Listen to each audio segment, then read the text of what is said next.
after a very harsh 24 hours between Israel and the U.S., in which we had very harsh statements by both National Security Advisor Susan Rice and U.S. Secretary of State John Kerry, both of them slamming the Israeli Prime Minister's intention to speak at Congress and his objection to the emerging Iran nuclear deal on public media, in public appearances. So it was a very dramatic 24 hours. So after that, it seems to be that both Jerusalem and Washington are trying to calm things down. Earlier this evening, Washington announces, notifies AIPAC that they will not be boycotting the conference, but rather sending Rice and Power to speak. Of course, this is not President Obama or Vice President Biden or Secretary of State John Kerry, not a very high-level official, but still quite a distinguished guest to have at AIPAC, and probably will be giving harsh words, and Netanyahu will not have an easy time in those two speeches.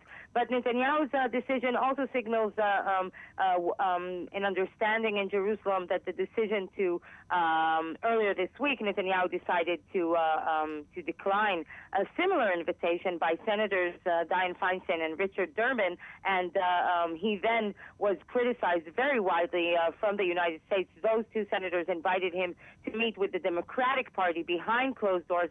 So now this invitation comes. It's a bipartisan meeting behind closed doors.